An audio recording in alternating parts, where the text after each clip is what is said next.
Good morning friends. आज का हमारा टॉपिक है नाद।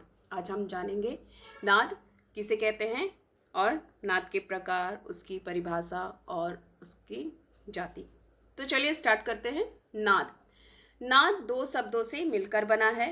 नाद से क्या तात्पर्य है, ये क्वेश्चन पूछा जाता है एग्जाम में। नाद का तात्पर्य आवाज से है। आवाज को हम नाद कहते हैं।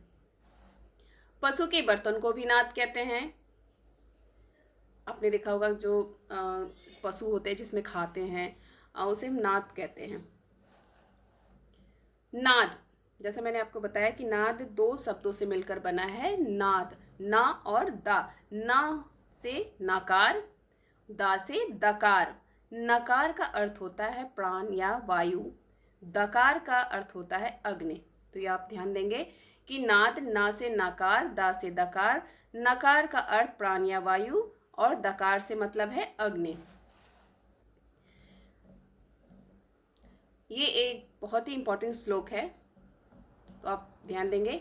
ना नादेन बिना गीतम, ना नादेन बिना स्वरा, गा नादेन बिना ज्ञानम, ज्ञा नादेन बिना शिवा। यह श्लोक मतंग की पुस्तक बृहदेसी का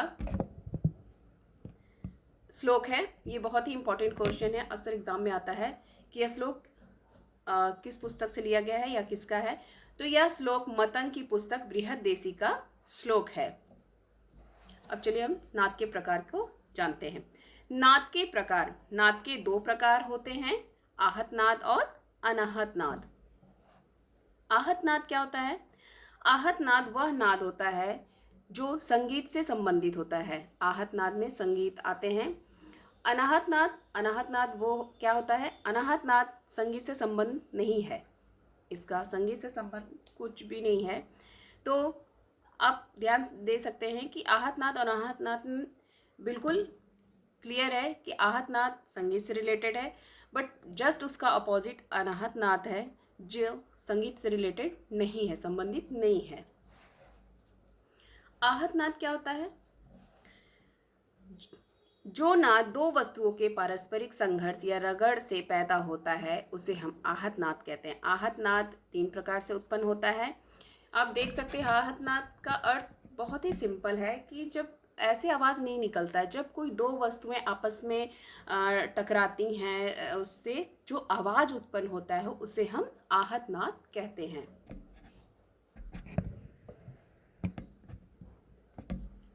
जब किसी वस्तु से किसी दूसरी वस्तु पर आघात किया जाए तो आहत नाद होता है, जैसे तबले पर हाथ द्वारा आघात।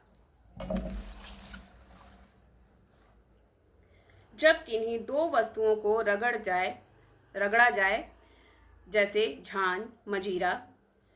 जब किसी वस्तु में वायु प्रवेश करती हो, जैसे बांसुरी, हारमोनियम। तो ये आहत नाद के कुछ एग्जाम्पल हैं, आप इन्हें देख सकते हैं। अब हम जानेंगे अनाहत नाद। अनाहत नाद क्या होता है? ये बिना संघर्ष के होता है। प्राचीन ऋषि मुनि ज्ञान से उत्पन्न करते थे। इसका संबंध संगीत से नहीं है। अनाहत नाद का संबंध संगीत से बिल्कुल नहीं है, आप ये ध्यान देंगे। आहत नाद संगीत से संबंधित है।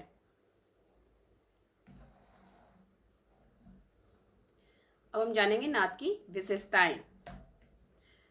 नाद की विशेषताएं और भेद। नाद के कितने भेद होते हैं? तीन। नाद के तीन भेद हैं। पहला है तारता, दूसरा है तीव्रता, तीसरा है नाद की जाति। तो पहला हम देखेंगे तारता।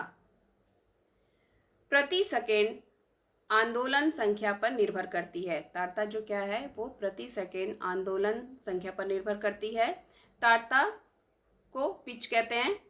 नाद का ऊंचा नीचापन ये आंदोलन संख्या के द्वारा होता है। सा रे ना का नाद का नीचापन आप देख सकते हैं तारता। तारता को हम पिच कहते हैं। नाद का ऊंचा नीचापन मतलब आवाज की जो ऊंचा जाता है, आवाज बहुत कभी नीचे आता है, उसकी जो ये जो होता है वो तारता होता है। ये आंदोलन संख्या के द्वारा होता है। जैसे सारे का नाद का नीचापन होता है, ना का ऊंचापन होता है, तो इसे हम क्या कहते हैं? तारता। तीव्रता, इसे हम इंटेंसिटी भी कहते हैं। नाद का छोटा बड़ापन, किसी इंस्ट्रूमेंट को दूर से बजाएंगे तो दूर से आएगी और पास से छोटा आवाज आएगा। तो आप देख सकते हैं तीव्रता को इंटेंसिटी भी कहते हैं, मतलब आवाज का छोटा बड़ापन। किसी इंस्ट्रूमेंट को जब हम बजाते हैं, जब दूर से आवाज आती है तो दूर से बजाएंगे तो दूर से आएगी वो आवाज, और पास से जब हम बजाते हैं तो छोटा आवाज आएगा। तो उसे हम क्या कहेंगे? तीव्रता या इंटेंसिटी कहते हैं। नाद की जाति, नाद की जाति टिम्बर, इस नाद की जाति टिम्बर, इसमें हम पता कर सकते हैं कि किसके द्वारा बजाई जा रही है, मनुष्य या इंस्ट्रूमेंट आदि द्वारा। तो आप ये देख सकते हैं, बहुत ही क्लियर है टिम्बर किसे कहते हैं हम। इसमें हम पता कर सकते हैं कि जो भी आवाज़ आ रही है वो किसके द्वारा आ रही है, किसी इंस्ट्रूमेंट के द्वारा आ रही है या मनुष्य के द्वारा आ रही है। तो इसे हम नाद की जाति या टिम्बर कह सकते हैं। आपको कोई भी और भी म्यूज़िक से रिलेटेड क्वेश्चन हो तो आप हमें कमेंट भी कर सकते हैं।